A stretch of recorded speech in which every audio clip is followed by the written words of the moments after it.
আসসালামু আলাইকুম প্রিয় বন্ধুরা, আমি সাজু মাহমুদ। আমি এই মুহূর্তে দাঁড়িয়ে রয়েছি নওগাঁর মান্দা উপজেলার তেঁতুলিয়া ইউনিয়নের নারায়ণপুর হতে পুকুরিয়া যাওয়ার যে রাস্তাটি, সেই রাস্তা অবস্থান করছি। এই রাস্তাটি এখন দর্শনার্থীদের জন্য পড়ন্ত বিকেলের একটি আনন্দদায়ক মুহূর্ত হয়ে উঠেছে। উজানের পানি এবং বন্যার পানি বেড়ে যাওয়ার সাথে সাথেই এই রাস্তার পাশে এবং রাস্তাতে অসংখ্য দর্শনার্থীরা পড়ন্ত বিকেলে কাছের মানুষদের নিয়ে ঘুরতে আসছে। আসলে দেখতেই পাচ্ছেন যে অনেকেই মোটর সাইকেল ধোয়ার জন্য বা পরিষ্কার করার জন্য কিন্তু আসছে এই রাস্তাতে।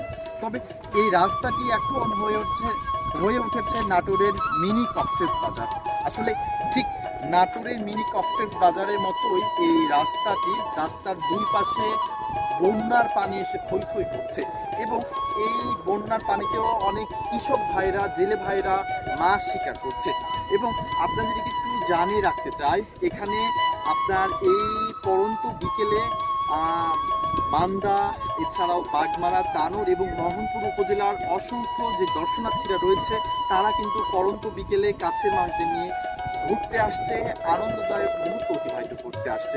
তবে পড়ন্ত বিকেলে যে হিমেল বাতাস বহমান রয়েছে সেটিও কিন্তু অনেক দর্শনার্থীরা উপভোগ করছে। আপনাদের কিন্তু যদি সামনে দেখায়, যদিও দেখতেই পাচ্ছেন যে অসংখ্য দর্শনার্থীরা কিন্তু মোটর সাইকেল যোগে এসেছেন, আনন্দ ঘন মুহূর্ত অতিবাহিত করছেন। এগুলো আসলে ভালো লাগার একটা মুহূর্ত, ভালো লাগার একটা দৃশ্যগুলো আপনাদেরকে দেখাচ্ছিলাম আমাদের মুঠোফোনের মাধ্যমে।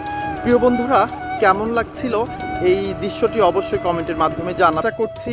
পড়ন্ত বিকেলের যেই অপরূপ মুহূর্ত এবং সন্ধ্যার যে আগ মুহূর্ত যে দৃশ্যটি রয়েছে সেগুলো আপনাদেরকে আমাদের মুঠোফোনের মাধ্যমে দেখানোর চেষ্টা করছিলাম। তো সবাই ভালো থাকবেন, সুস্থ থাকবেন। নওগাঁর মান্দা উপজেলার তেঁতুলিয়া ইউনিয়নের নারায়ণপুর হতে পুকুরিয়া যাওয়ার যে রাস্তা থেকে আমি সাজু মাহমুদ। আল্লাহ হাফিজ, আসসালামু আলাইকুম।